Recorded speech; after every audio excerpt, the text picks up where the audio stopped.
necessarily be by the hearth, but it's okay. I actually have a small fireplace I can use for today's stream, but I'm not sure where I could set it up. Do I even need socks?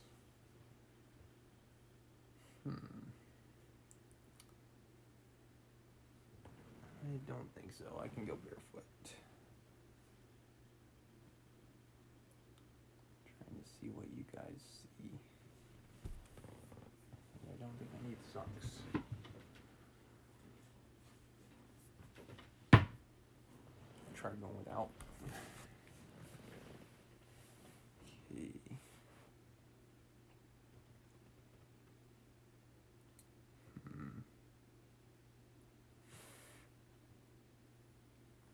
Yeah, actually, that could be a good idea. Hang on a second.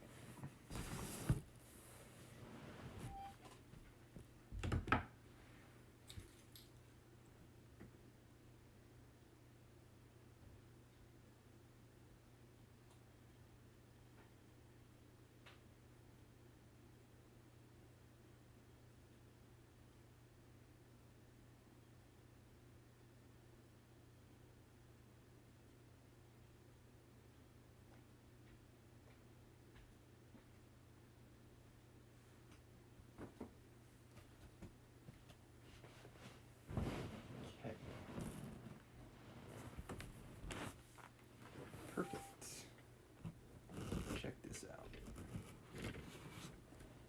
I might need to angle you guys down.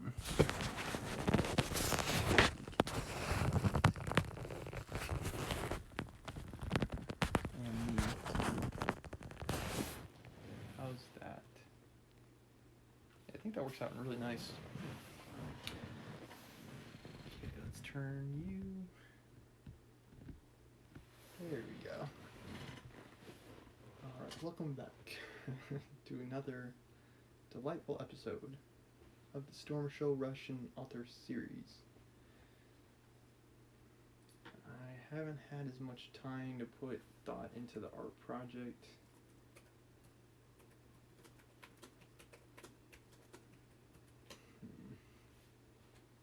I'm not entirely sure what the best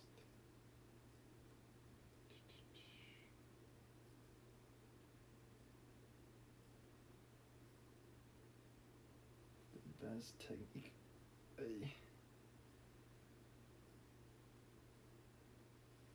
What might work is an art stream for tomorrow. I'll see, maybe today, maybe tomorrow on the art stream.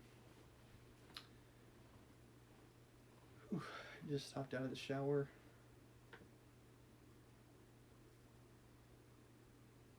Nothing but flowers.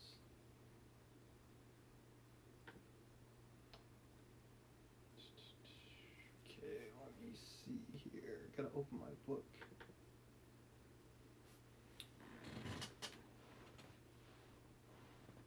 We find ourselves in Crime and Punishment, Book 3, Chapter 1. Marmeladov has died in a tragic drunk accident involving a carriage.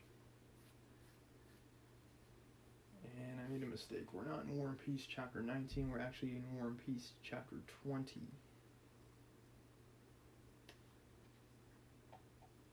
And Rostov was able to elude French capture. Okay, let's resume Chapter 20, War and Peace.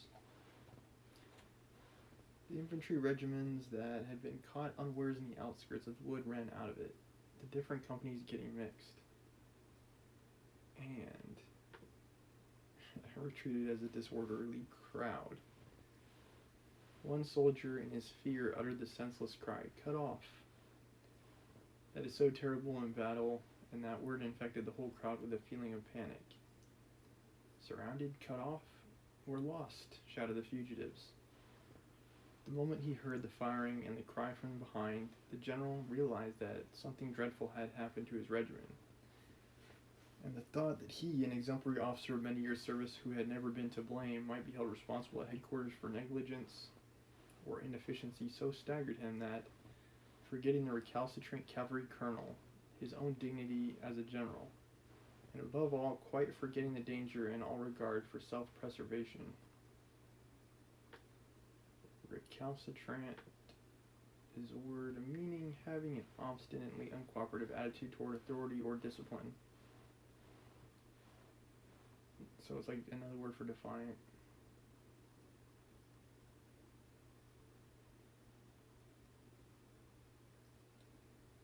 Not necessarily a good attribute in wartime, but hey.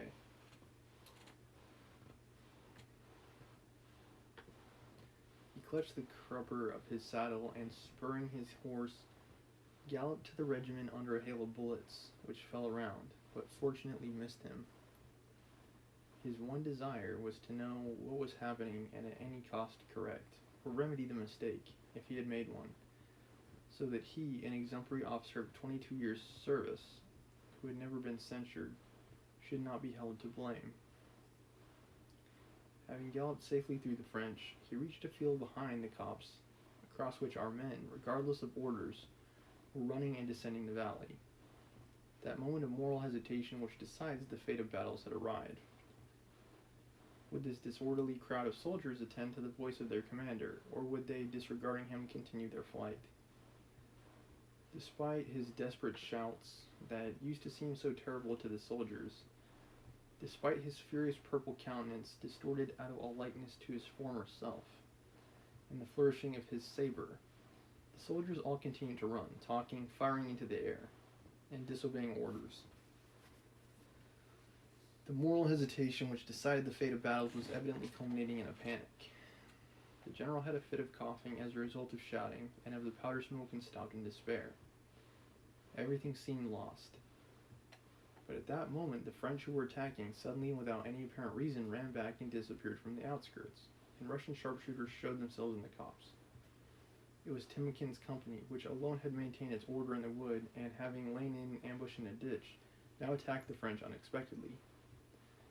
Timokhin, armed only with a sword, had rushed at the enemy with such a desperate cry and such mad, drunken determination that, taken by surprise, the French had thrown down their muskets and run.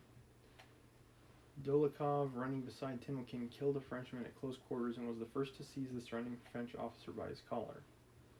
Our fugitives returned, the battalions reformed, and the French, who had nearly cut our left flank in half, were for the moment repulsed. Our reserve units were able to join up, and the fight was at an end. The regimental commander, Major Economov, had stopped beside a bridge, letting the retreating companies pass by them, when a soldier came up and took hold of the commander's stirrup, almost leaning against him. The man was wearing a bluish coat of broadcloth. He had no knapsack or cap. His head was bandaged, and over his shoulder a French munition pouch was slung. He had an officer's sword in his hand. The soldier was pale. His blue eyes looked impudently into the commander's face, and his lips were smiling. Though the commander was occupied in giving instructions to Major Economov, he could not help notice of the soldier. "Your Excellency, here are 2 trophies," said Dólokhov, pointing to the French sword and pouch. "I have taken an officer prisoner. I stopped the company." Dólokhov breathed heavily from weariness and spoke in abrupt sentences. "The whole company can bear witness. I beg you will remember this, Your Excellency." All right, replied the commander and turned to Major Economov. But Dólokhov did not go away. He untied the handkerchief around his head, pulled it off, and showed the blood congealed on his hair. "A bayonet wound. I remained at the front, remember, Your Excellency." Tushin's battery had been forgotten, and only at the very end of the action did Prince Bagration, still hearing the cannonade in the center, send his orderly staff officer, and later Prince Andrew also, to order the batteries to retire as quickly as possible. When the supports attached to Tushin's battery had been moved away in the middle of the action, by someone's order, the battery had continued firing was only not captured by the French because the enemy could not surprise that anyone could have the effrontery to continue firing from 4 quite undefended guns. On the contrary, the energetic action of that battery led the French to suppose that here in the center the main Russian forces were concentrated. Twice they had attempted to attack this point, but on each occasion had been driven back by the grape shot from the 4 isolated guns on the hillock. Soon after Prince Bagration had left him, Tushin had succeeded in setting fire to Schöngrabern. "Look at them scurrying, it's burning. Just see the smoke, fine, grand." "Look at that smoke, the smoke," exclaimed the artilleryman, brightening up. All the guns, without waiting for orders, were being fired in the direction of the conflagration. As if urging each other on, the soldiers cried at each shot, "Fine, that's good, look at it, grand." The fire, fanned by the breeze, was rapidly spreading. The French columns that had advanced beyond the village went back, but as though in revenge for this failure, the enemy placed 10 guns to the right of the village and began firing them in Tushin's battery. In their childlike glee, aroused by the fire and their luck in successfully cannonading the French, our artillerymen only noticed this battery when 2 balls, and then 4 more fell among our guns, one knocking over 2 horses and another tearing off a munition wagon driver's leg. Their spirits, once roused, were, however, not diminished, but only changed character. The horses were replaced by others from a reserve gun carriage, the wounded were carried away, and the 4 guns were turned against the 10-gun battery. Tushin's command officer had been killed at the beginning of the engagement, and within an hour, 17 of the 40 men of the gun crews had been disabled. But the artillerymen were still as merry and lively as ever. Twice they noticed the French appearing below them, and then they fired grape shot at them. Little Tushin, moving feebly and awkwardly, kept telling his orderly to refill my pipe for that one, and scattering sparks from it ran, forward shading his eyes with his small hand to look at the French. "Smack at 'em, lads," he kept saying, seizing the guns by the wheels and working the screws himself. Amid the smoke, deafened by the incessant reports which always made him jump, Tushin, not taking his pipe from his mouth, ran from gun to gun, now aiming, now counting the charges, now giving orders about replacing dead or wounded horses and harnessing fresh ones, shouting in his feeble voice, so high-pitched and irresolute. His face grew more and more animated. Only when a man was killed or wounded did he frown and turn away from the sight, shouting angrily at the men who, as is always the case, hesitated about lifting the injured or dead. The soldiers, for the most part handsome fellows, and as always is the case in our artillery company, a head and shoulders taller and twice as broad as the officer, all looking at the commander like children in an embarrassing situation, and the expression on his face was invariably reflected on theirs. Owing to the terrible uproar and the necessity for concentration and activity, Tushin did not experience the slightest unpleasant sense of fear, and the thought that he might be killed or badly wounded never occurred to him. On the contrary, he became more and more elated. It seemed to him that it was a very long time ago, almost a day, since he had first seen the enemy and fired the first shot, and that the corner of the field he stood on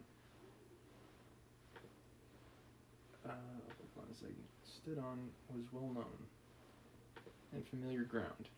Though he thought of everything, considered everything, and did everything the best of officers could do in his position, he was in a state akin to feverish delirium or drunkenness. From the deafening sounds of his own guns around him, the whistle and thud of the enemy's cannonballs, from the flushed and perspiring faces of the crew bustling around the guns, from the sight of the blood of men and horses, from the little puffs of smoke on the enemy's side, always followed by a ball flying past and striking the earth. A man, a gun, a horse. From the sight of all these things, a fantastic world of his own had taken possession of his brain, and at that moment afforded him pleasure. The enemy's guns were in his fancy, not guns but pipes, from which occasional puffs were blown by an invisible smoker. "There, he's puffing again," muttered Tushin to himself, as a small cloud rose from the hill and was borne in a streak to the left by wind. "Now look out for the ball. We'll throw it back." "What do you want, Your Honor?" asked an artilleryman standing close by, who heard him muttering. "What do you want, Your Honor?" "Nothing, only a shell," he answered. "Come along, our Matveyevna," he said to himself.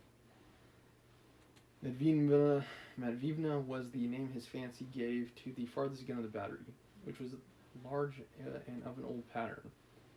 The French swarming round their guns seemed to him like ants, In that world, the handsome drunkard number one of the second gun's crew was Uncle. Tushin looked at him more often than at anyone else, and took delight in his every movement. The sound of musketry at the foot of the hill, now diminishing, now increasing, seemed like someone's breathing. He listened intently to the ebb and flow of these sounds.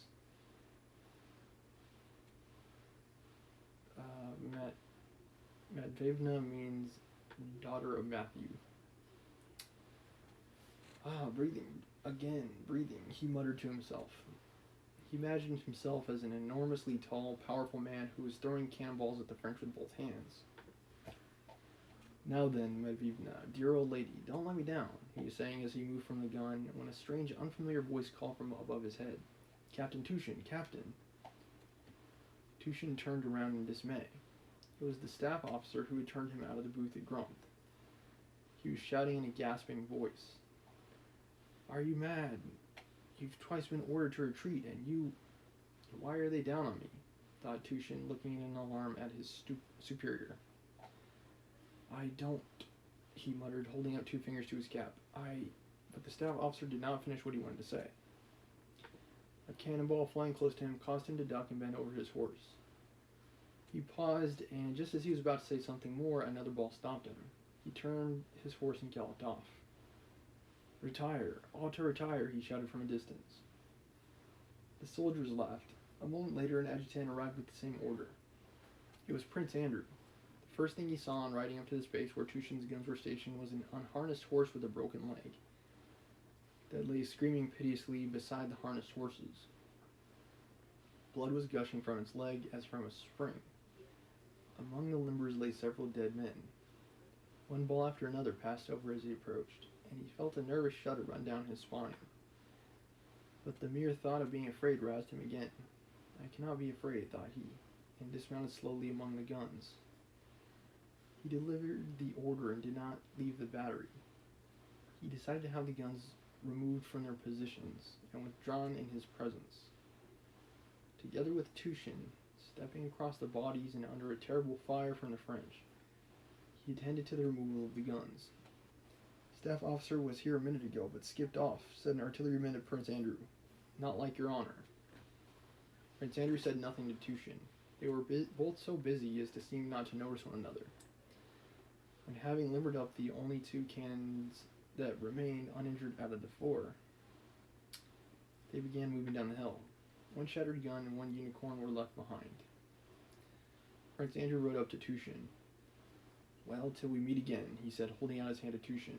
Goodbye, my dear fellow, said Tushin. Dear soul, goodbye, my dear fellow. And for some unknown reason, tears suddenly filled his eyes. Okay, I don't have tag. Okay.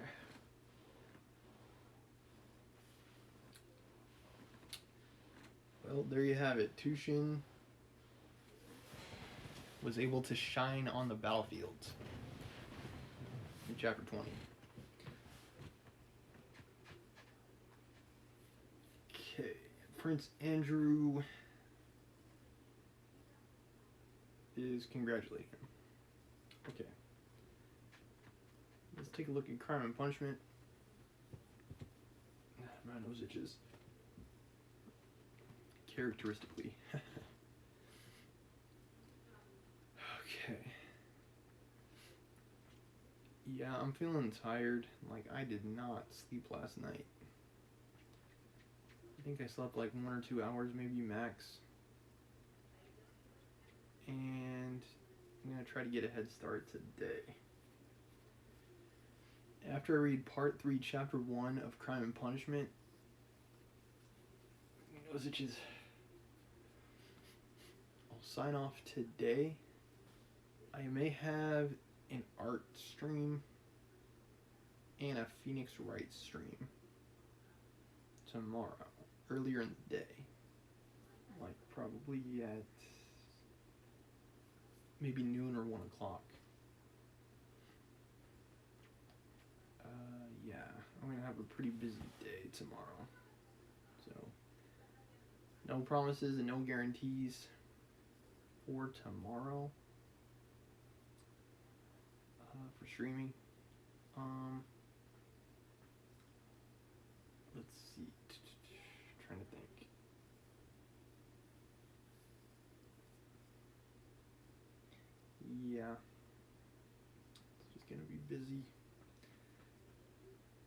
busy day. I'm flying out to Alaska, and it just might be cold and rainy the entire time I'm there.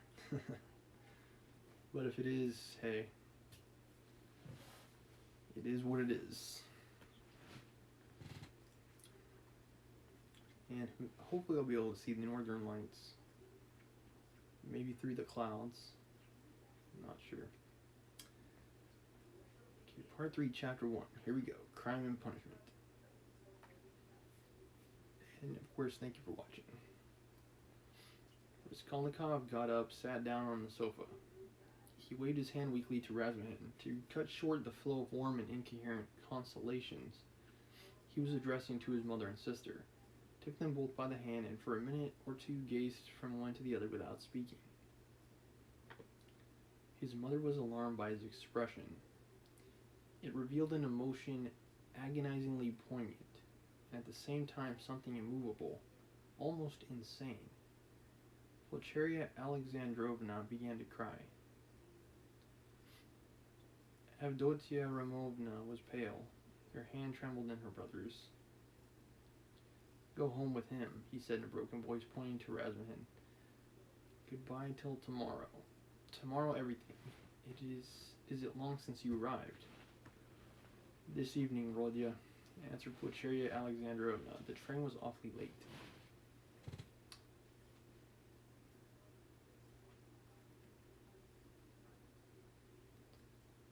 Yeah, I'm still trying to put together these characters. "The train was awfully late, but Rodya, nothing would induce me to leave you now. I will spend the night here, near you." I think Pulcheria is his mom. "Don't torture me," he said with a gesture of irritation. I will stay with him," cried Razumhin. "I won't leave him for a moment. Bother all my visitors. Let them rage to their heart's content. My uncle is presiding there." How can I thank you?" Pulcheria Alexandrovna was beginning, once more pressing Razumhin's hands, but Raskolnikov interrupted her again. I can't have it, he repeated irritably. "Don't worry me. Enough. Go away. I can't stand it." "Come, Mama. Come out of the room at least for a minute," Dunya answered in dismay. "We are dressing him, that's evident." I think Dunya's his sister, as I recall. "We're distressing him, that's evident." "Mayn't I look at him after 3 years?" But Pulcheria Alexandrovna. Like, this is their first time seeing him in 3 years. And the mom's reaction is understandable. "Stay," he dropped them again. "You keep interrupting me, and my ideas get muddled. Have you seen Luzhin?" "No, Rodya, but he knows already of our arrival." "We have heard, Rodya, that Peter Petrovich was so kind as to visit you today," Pulcheria Alexandrovna added somewhat timidly. "Yes, he was so kind, Dunya. I promised Luzhin I'd throw him downstairs and told him to go to hell." Pretty much. He did not receive... Like, people always seem to be a bother to Raskolnikov. Like, it was Razumhin when he was visiting him, when he was feeling sick after the murders. Then it shifted to Peter Petrovich when he just showed up at his place, which actually is kind of reasonable. And now it's his mom. He's like, I just want to be left alone. Yeah, I told him to go to hell. "Rodya, what are you saying? Surely you don't mean to tell us." Pulcheria Alexandrovna began in alarm, but she stopped, looking at Dunya. Avdotia Romanovna was looking attentively at her brother, waiting for what would come next. Both of them heard of the quarrel from Nastasia, so far as she had succeeded in understanding and reporting it, and were in painful perplexity and suspense. "Dunya," Raskolnikov continued with an effort, "I don't want that marriage, so at the first opportunity tomorrow you must refuse Luzhin, so that we may never hear his name again." What I'm confused about is, are Luzhin and Peter Petrovich the same person? I think that is the case. I think they're the same person. Good heavens, cried Pulcheria Alexandrovna. I also don't know who Avdotia Romanovna is. I believe that's Raskolnikov's sister, as is Dunya. I don't know if these are actually two different people or the same person with two different names. That's what I'm not sure about.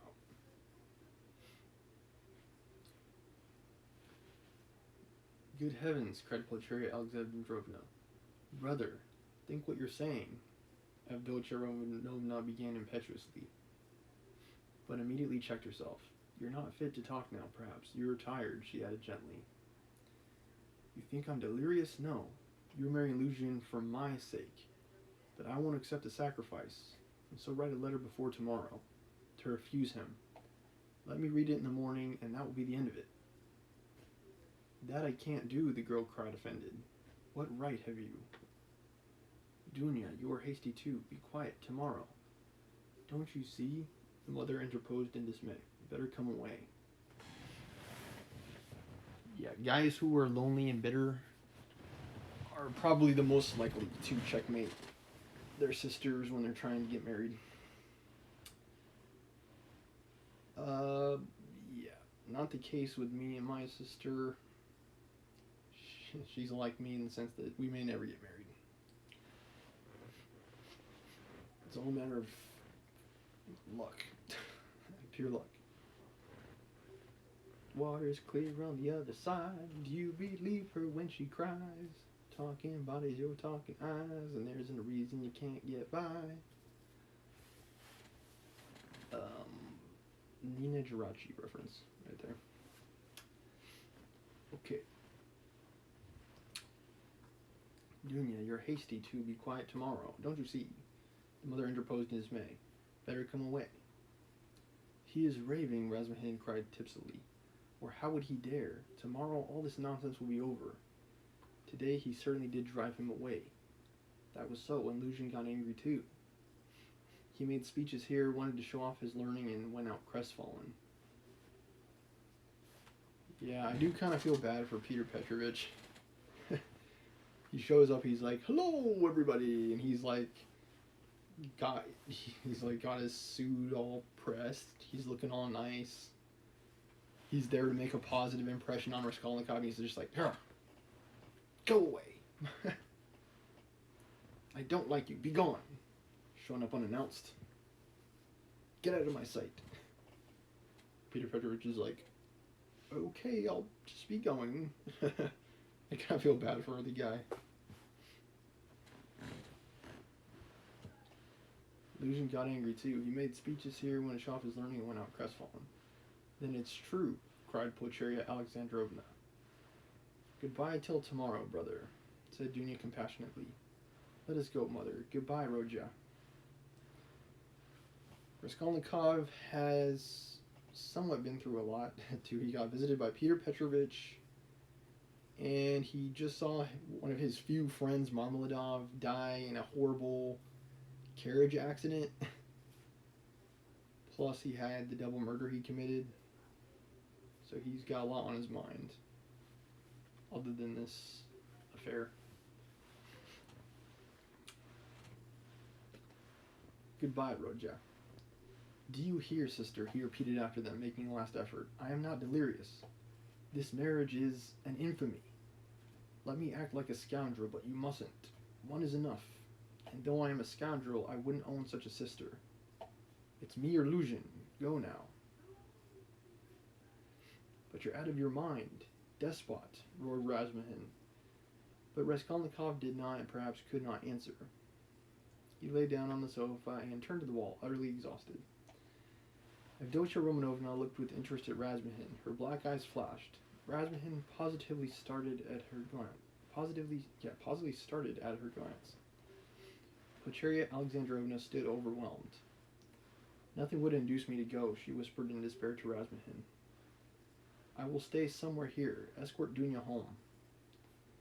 You'll spoil everything, Razmahin answered in the same whisper, losing patience. Come out onto the stairs anyway. Nastasia, show a light. I assure you, he went on in a half-whisper on the stairs, that he was almost beating the doctor and me this afternoon. Do you understand? The doctor himself. Even he gave way and left him so as to not irritate him. I remained downstairs on guard, but he dressed at once and slipped off. And he will slip off again if you irritate him, at this time of night, and will do himself some mischief. What are you saying? And Avdotya Romanovna can't possibly be left in those lodgings without you. Just think where you are staying. That blackguard Peter Petrovich couldn't find you better lodgings. But you know I've had a little to drink, and that's what makes me swear. Don't mind it.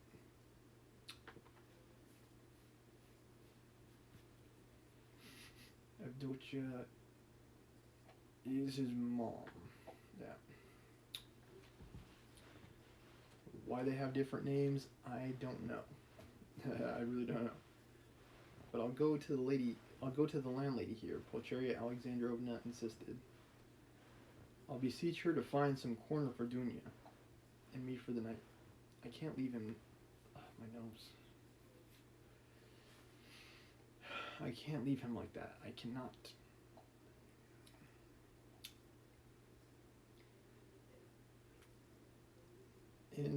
And I think moms are like this sometimes, where they get overprotective of their sons. My freaking nose, man.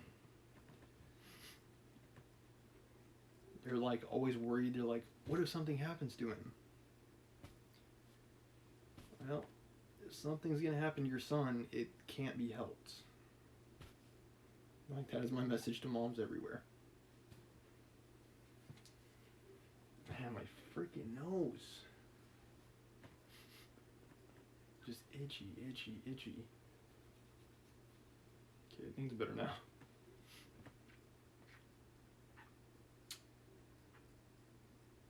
Like, she's acting like he'll like drop off the face of the earth if she won't stay with him that night. And if he's been through 3 years without seeing you, he's probably going to be able to continue on, without you. I think it's somewhat based in ego. Like, I'm his mama. He needs me. Okay, Mom.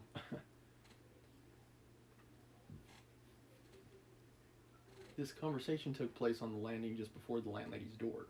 Nastasia lighted them from a step below. Razumhin was in an extraordinary excitement. Half an hour earlier, while he was bringing Raskolnikov home, he had indeed talked too freely, but he was aware of it himself, and his head was clear in spite of the vast quantities he had imbibed.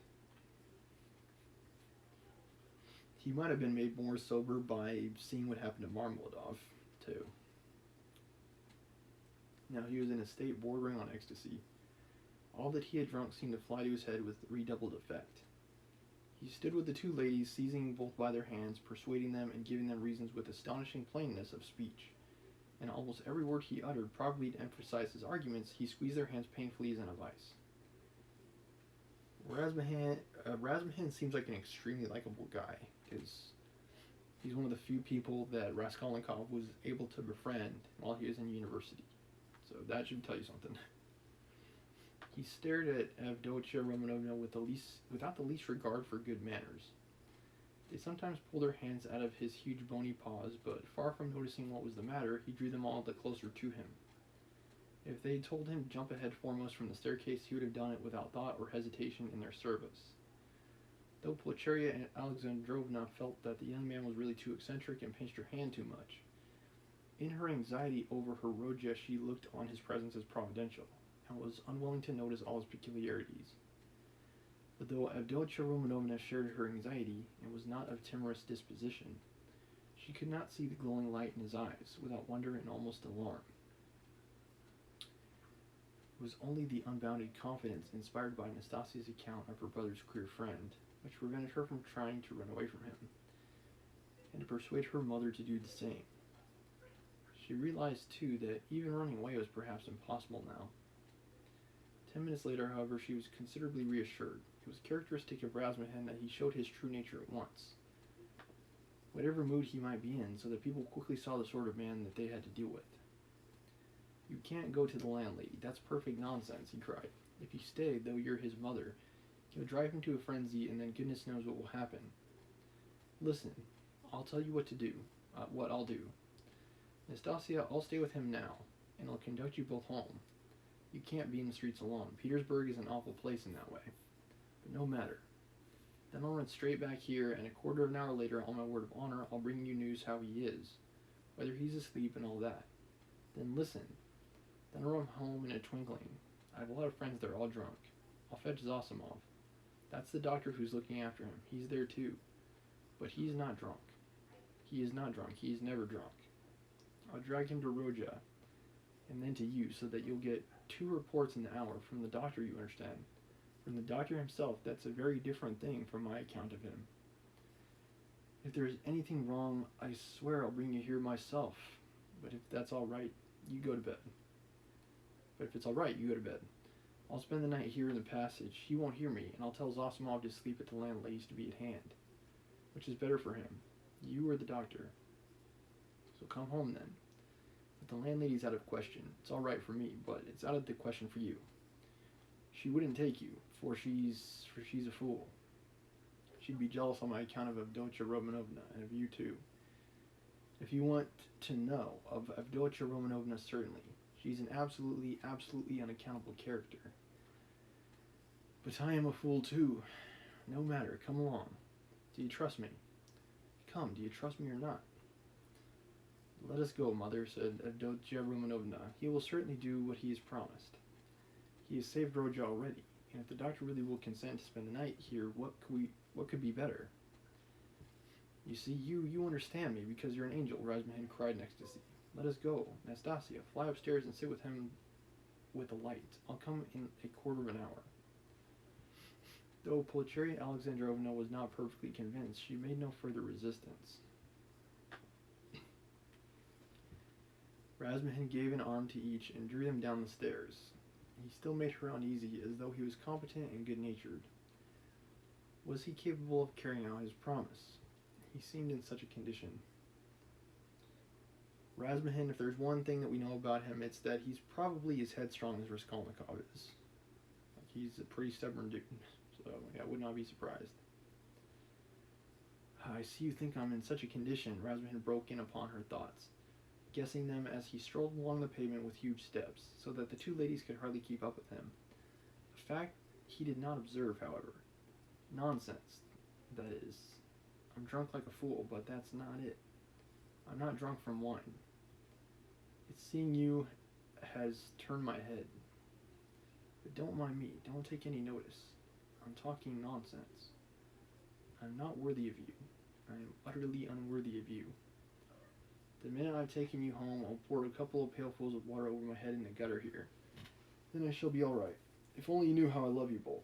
Don't laugh and don't be angry. You may be angry with anyone, but not with me. I am his friend, therefore I am your friend too. I want to be. I had a presentiment. Yeah, sometimes Razmahin does come across as a little overbearing too. He's like, I know what's best for everybody. Don't you worry.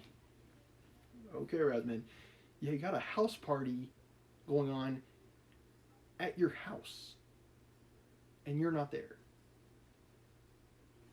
Like, you gotta get yourself checked out, buddy. Last year there was a moment, though it wasn't a presentiment, really. Presentiment, I think, is a forethought, is that right? An intuitive feeling of the future, especially when foreboding, yeah.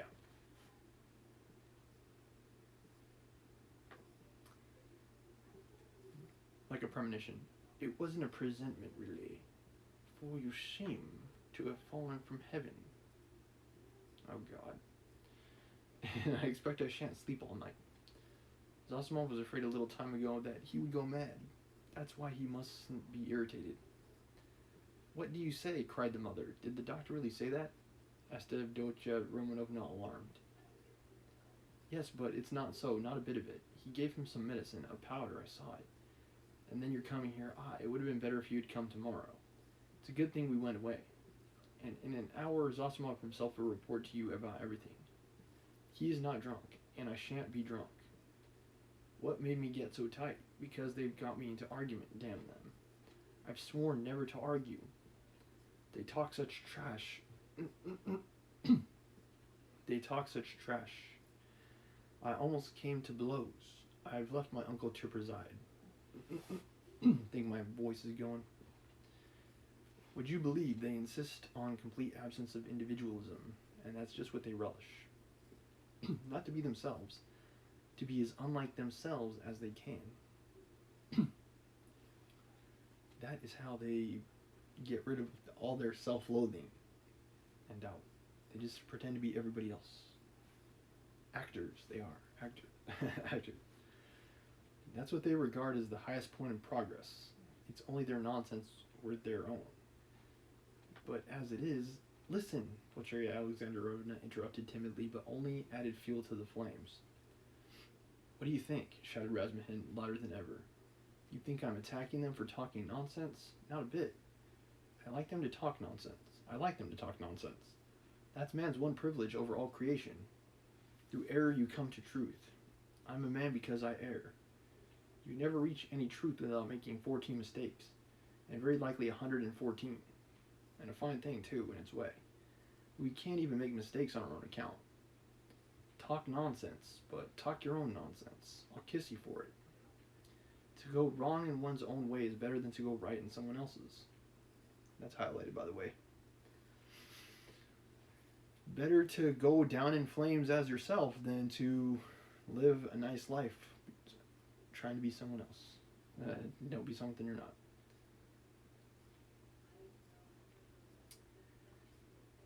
Many a friend that I have met their demise with that exact same line of reasoning.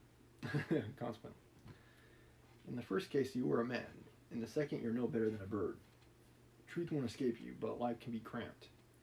There have been examples, and what are we doing now? In science, development, thought, invention, ideals, aims, liberalism, judgment, experience, and everything. Everything. We're still in the preparatory class at school. We prefer to live on other people's ideas. It's what we're used to. I would explain to Razmahin that this is because of the way the human brain is wired.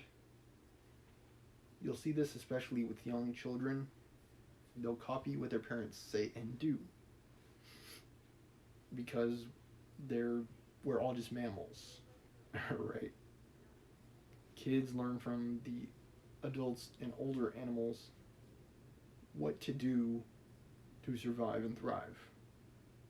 That's hence why we have the expression, hence, the apple doesn't fall far from the tree. Because those are survival skills that the kid's learning from their parents.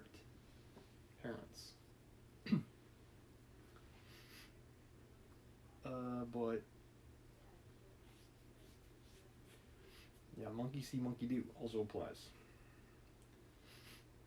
Am I right or am I right? Cried Razmahin, pressing and shaking the two ladies' hands.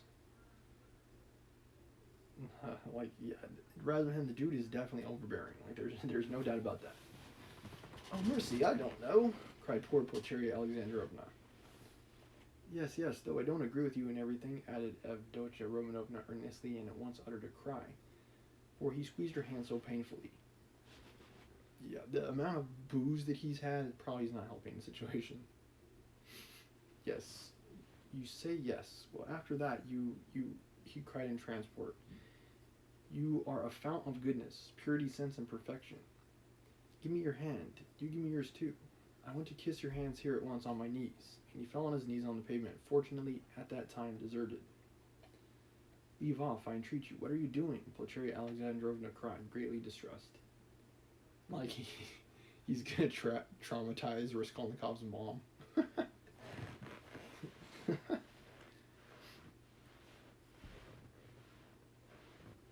Like, it's hard to say. Did Raskolnikov get the way that he is because of Razmahin, or was he already that way? And he just got worse because of Razmahin. We don't really know. All we know is that he is the annoying best friend. That's all we know.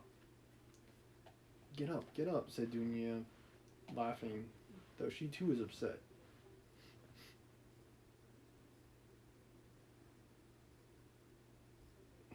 Yeah, who is Dunya?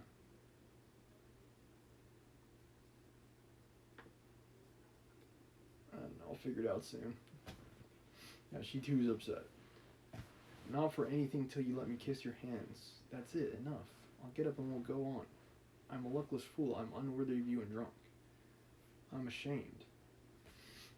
Like, this is probably the reason why things are the way they are. I'm not worthy to love you, but to do homage to you is the duty of every man who is not a perfect beast. I've done homage. Here are your lodgings, and for that alone Roger was right in driving your Peter Petrovich away. How dare he? How dare he put you in such lodgings? It's a scandal. Do you know the sort of people they take in here? And you his betrothed. You're his betrothed, yes? Well then I'll tell you, your fiancé is a scoundrel. Yeah, Peter Petrovich is probably a lot nicer than Razmahin, just based on what Fedor's written so far. I venture a guess that she'd be better off with Peter Petrovich. Excuse me, Mr. Razmahin, you're forgetting. Pulcheria Alexandrovna was beginning. Yes, you're right. I did forget myself. I'm ashamed of it. Razmahin made haste to apologize. Like, honestly, I want to smack the guy. Like, and I'm not even there. Yes, you're right. I forgot myself. I'm ashamed of it. Razmahin made haste to apologize.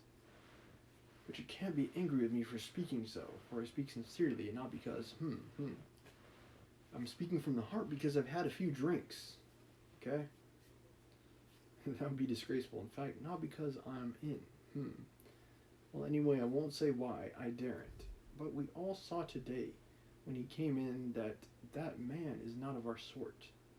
Not because he was in such a hurry to show his wit, but because he's a spy, a speculator, because he's a skinflint and a buffoon. That's evident. Do you think him clever? No, he's a fool. Sometimes guys like they get like this too, where he's like, he sucks. Go with me instead. It's like butting heads. Other animals do this too. Rams and bucks. You can see them clashing their horns. Okay.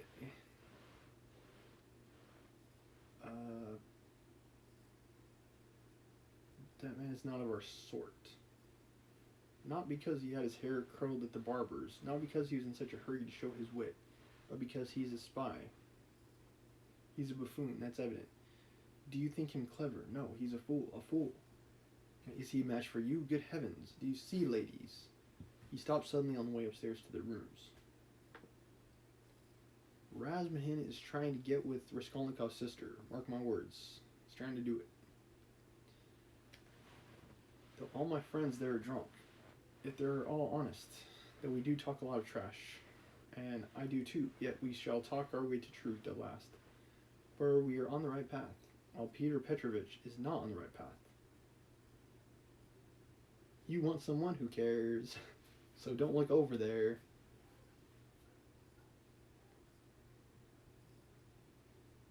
He's always rooting for the side that's winning.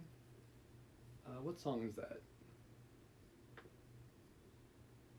I try to give credit whenever I sing a song like that.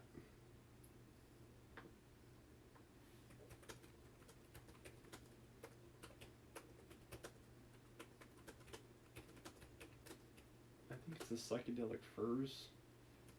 Something like that.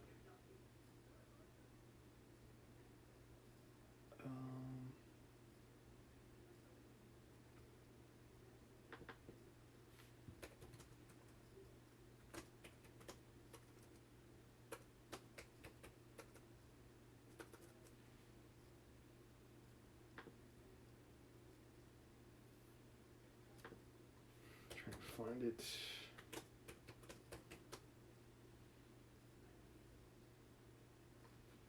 Who treats you right?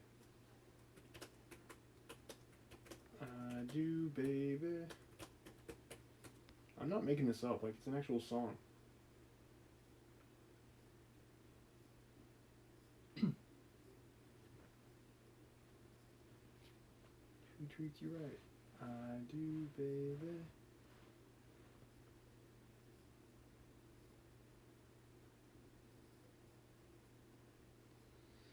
I don't know, it'll come to me, I'm sure.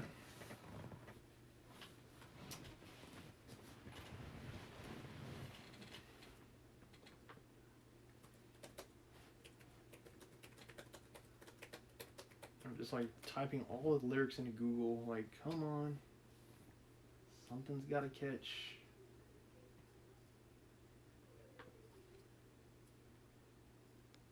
And Google's just like. Blah, blah, blah, blah.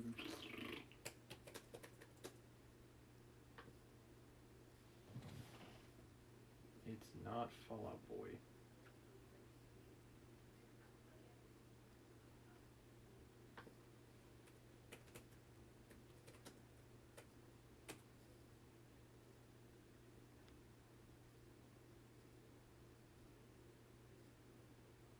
Yeah, no, it's not the Psychedelic Furs either.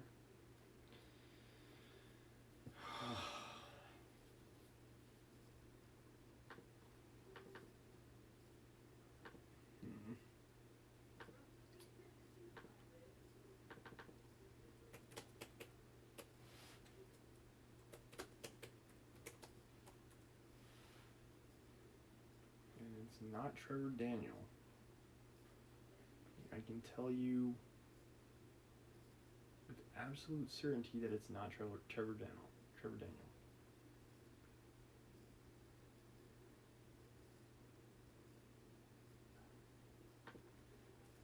Let me try the quotation mark trick. Pansy Division. Thank you very much. Pansy Division, who treats you right?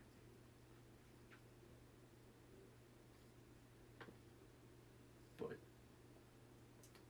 yeah, Razmahin is singing it about Peter Petrovich right now. Yeah, he's singing it all right. Okay, where am I?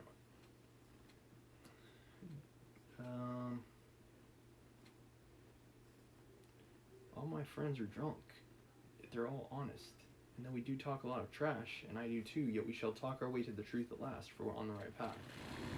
And Peter Petrovich is not on the right path. Though I've been calling them all sorts of names just now, I do respect them all. Though I don't respect Zametov, I like him, for he is a puppy. And that Bullock Zazimov, because he's an honest man and knows his work. But enough, it's all said and forgiven. Is it forgiven? Well, then let's go on. I know this corridor, I've been here. There was a scandal here at number 3. Where are you here? Which number? 8. Lock yourselves in for the night, then. Don't let anybody in. In a quarter of an hour, I'll come back with news, and half an hour later, I'll bring Zazimov. You'll see. Goodbye. I'll run. Yeah, hopefully you don't get lost. You don't get lost in a drunken haze. Razmahin. Good heavens, Dunya, what is going to happen? Said Pulcheria Alexandrovna, addressing her daughter with anxiety and dismay. Okay, so Dunya is Pulcheria Alexandrovna's daughter. But Fyodor Dostoevsky was addressing her by a different name for some reason. Don't worry yourself, mother, said Dunya, taking off her hat and cape. That's what I thought. God has sent this gentleman to our aid, though he has come from a drinking party. We can do... Yeah. We can depend on him, I assure you. And all that he's done for Roja. Ah, Dunya, goodness knows whether he will come. How could I bring myself to leave, Roja?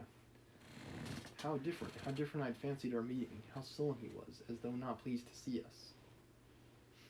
Tears came into her eyes. No, it's not that, mother. You didn't see. You were crying all the time. He's quite unhinged by serious illness. That's the reason. Yeah, sons look to their fathers. Remember that. Mothers will try to connect with their sons, but there will always be disconnect. Because boys are not girls. Okay, there you go. And yeah, mom's always going to try to fill a special place in her son's heart, but unfortunately, because she is not the father, she will not be able to do that. There's something very Freudian about all this. She will not be able to do that. Okay, where was I? Tears came to her eyes. No, it's not that, Mother. You didn't see. You were crying all the time. He's quite unhinged by serious illness. That's the reason. Ah, that illness. What will happen? What will happen? And how he talked to you, Dunya, said the mother, looking timidly at her daughter, trying to read her thoughts, and already half consoled by Dunya standing up for her brother, which meant that she had already forgiven him. I'm sure he will think better of it tomorrow, she added, probing her further. I'm sure that he will say the same tomorrow. About that, Avdotya Romanovna said finally. That's the other name. Dunya Avdotya Romanovna. Why is Fyodor using two different names? I don't know. It's just confusing to the reader. Pick a name, stick with it. Just stick with it, okay? Of course, there was no going beyond that, for this was a point which Pulcheria Alexandrovna was afraid to discuss. Dunya went up and kissed her mother. The latter warmly embraced her without speaking.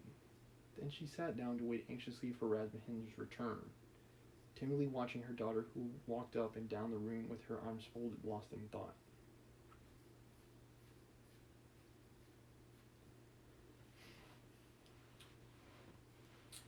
This walking up and down when she was thinking was the habit of Avdotya Romanovna's, and the mother was always afraid to break in on her daughter's mood at such moments. Yeah, Raskolnikov might as well be on Pluto, okay, with all the stuff that he's seen and been through. Razmihin, of course, was ridiculous in his sudden drunken infatuation for Avdotya Romanovna. See? I told you he's trying to get with Raskolnikov's sister. Yet apart from his eccentric condition, many people would have thought it justified if they had seen Avdotya Romanovna, especially at that moment when she was walking to and fro with folded arms, pensive and melancholy. Avdotya Romanovna was remarkably good-looking. She was tall, strikingly well-proportioned, strong, and self-reliant. The latter quality was apparent in every gesture, though it did not in the least detract from the grace and softness of her movements. In face, she resembled her brother, but she might be described as really beautiful.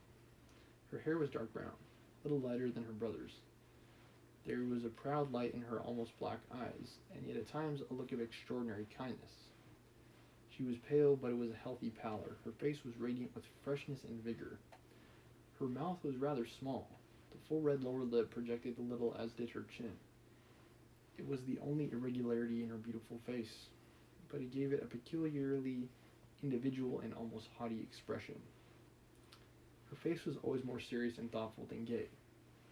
But how well smiles, how well youthful, light-hearted, irresponsible laughter suited her face. It was natural enough that a warm, open, simple-hearted, honest giant like Razmihin, who had never seen anyone like her and was not quite sober at that time, should lose his head immediately. Besides, as chance would have it, he saw Dunya for the first time transfigured by her love for her brother and her joy at meeting him. Yeah, I sincerely hope that she doesn't end up with Razmihin. The dude is annoying as heck, even at the best of times. Even when he's not drunk, he's annoying. Like for sure. Afterwards, he saw her lower lip quiver with indignation at her brother's insolent, cruel, and ungrateful words. His fate was sealed. He had spoken the truth, moreover, when he blurted out in his drunken talk on the stairs that Praskovia Pavlovna, Raskolnikov's eccentric landlady, would be jealous of Pulcheria Alexandrovna as well as Avdotya Romanovna on his account. Why? Although Pulcheria Alexandrovna was 43, her face still retained traces of her former beauty. She looked much younger than her age, indeed, which is almost always the case with women who retain serenity of spirit, sensitiveness, and pure, sincere warmth of heart to old age. We may add in parenthesis that to preserve all this was the only means of retaining beauty to an old age. Her hair had begun to grow gray and thin. There had been little crow's foot wrinkles around her eyes. Her cheeks were hollow and sunken from anxiety and grief. Yet it was a handsome face. She was Dunya over again, 20 years older, but without the projecting underlip. Pulcheria Alexandrovna was emotional, but not sentimental, timid and yielding, but only to a certain point. She could give way and accept a great deal even of what was contrary to her convictions, but there was a certain barrier fixed by honesty, principle, and the deepest convictions which nothing would induce her to cross. Exactly 20 minutes after Razmahin's departure, there came two subdued but hurried knocks at the door. He'd come back. "Won't come in, I haven't time," he hastened to say when the door was opened. "He sleeps like a top, soundly, quietly. God grant that he may sleep 10 hours. Nastasia's with him. I told her not to leave till I came. Now I'm fetching Zosimov. He will report to you, and then you'd better turn in. I can see that you're too tired to do anything." He ran out down the corridor. "What a very competent and devoted young man," cried Pulcheria Alexandrovna, exceedingly delighted. "He seems a splendid person," Avdotya Romanovna replied with some warmth, resuming her walk up and down the room. What? It was nearly an hour later when they heard footsteps in the corridor. Another knock at the door. Both women waited this time completely, relying on Razmahin's promise. He actually had succeeded in bringing Zosimov. Zosimov had agreed at once to desert the drinking party to go to Raskolnikov's, but he came reluctantly, with the greatest suspicion to see the ladies, mistrusting Razmahin in his exhilarated condition. But his vanity was at once reassured and flattered. He saw that they were really expecting him as an oracle. He stayed just 10 minutes and succeeded in completely convincing and comforting Pulcheria Alexandrovna. He spoke with marked sympathy, but with the reserve and extreme seriousness of a young doctor at an important consultation.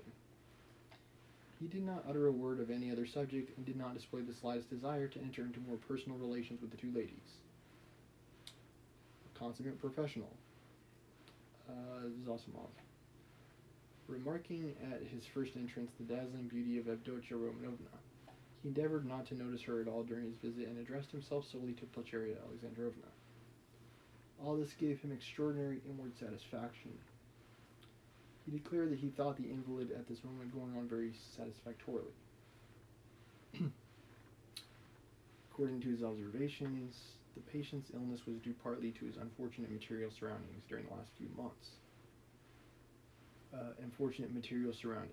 He's staying in a very small place. But it had partly also a moral origin, was, so to speak, the product of several material and moral influences, anxieties, apprehensions, troubles, certain ideas, and so on. Noticing stealthily that Avdotya Romanovna was following his words with close attention, Zosimov allowed himself to enlarge on this theme. On Pulcheria Alexandrovna's anxiously and timidly inquiring as to some suspicion of insanity, he replied with a composed and candid smile that his words had been exaggerated, and that certainly the patient had some fixed idea, something approaching a monomania. He, Zosimov, was now particularly studying this interesting branch of medicine, but that it must be recollected that until today the patient had been in delirium, and that no doubt the presence of his family would have a favorable effect on his recovery and distract his mind. If only all the fresh shocks can be avoided, he added significantly. Then he got up, took leave with an impressive and affable bow, while blessings, warm gratitude, and entreaties were showered upon him. Avdotya Romanovna spontaneously offered her hand to him. He went out exceedingly pleased with his visit, and still more so with himself. "We'll talk tomorrow. Go to bed at once," Razmahin said in conclusion, following Zosimov out. "I'll be with you tomorrow morning as early as possible with my report." "That's a fetching little girl," Avdotya Romanovna remarked Zosimov, almost licking his lips as they both came out into the street. "Fetching? You said fetching," roared Razmahin, and he flew at Zosimov and seized him by the throat. "If you ever dare, do you understand? Do you understand?" he shouted, shaking him by the collar and squeezing him against the wall. "Do you hear?" Even in those days, women were treated as property. Yeah, especially in those days, they were treated as property. "She's mine, here. Let me go, you drunken devil," said Zosimov, struggling, and when he had let him go, he stared at him and went off in a sudden guffaw. Razmahin stood facing him in gloomy and earnest reflection. Like, mark my words, Razmahin is getting more and more annoying as the book continues. Of course I'm an ass. Good, what's that called? Good, what is it? Good observation, Razmahin. Very good observation. Somber as a storm cloud, but still, you were another. Which one's the bigger ass? Probably Razmahin. Probably gonna say Razmahin. No, brother, not at all. Such another. I'm not dreaming of any folly. They walked along in silence. And how much longer do you have? I think we're almost done. Yeah, we're almost finished. They walked along in silence, and only when they were close to Raskolnikov's lodgings, Razmahin broke the silence in considerable anxiety. Listen, he said. You're a first-rate fellow, but among your other failings, you're a loose fish. That I know, and a dirty one too. You are a feeble, nervous wretch, and a mass of whims. You're getting fat and lazy and can't deny yourself anything. I call that dirty because it leads one straight into the dirt. You let yourself go, get so slack that I don't know how it is you're still a good, even a devoted doctor. You, a doctor, sleep on a feather bed and get up at night to your patients. Another 3 or 4 years, you won't get up for your patients. But hang it all, that's not the point. You're going to spend a night in the landlady's flat here. Hard work I've had to persuade her. And I'll be in the kitchen, so here's a chance for you to get to know her better. It's not as you think. There's not a trace of anything of the sort, brother. But I don't think. Here you have modesty, brother, silence, bashfulness, a savage virtue. Yet she's sighing and melting like wax, simply melting. Save me from her, by all that's unholy. She's most prepossessing. I'll repay you, I'll do anything. Zosimov laughed more violently than ever. Well, you are smitten, but what am I to do with her? It won't be much trouble, I assure you. Talk any rot you like to her, as long as you sit by her and talk. You're a doctor, too. Try curing her of something.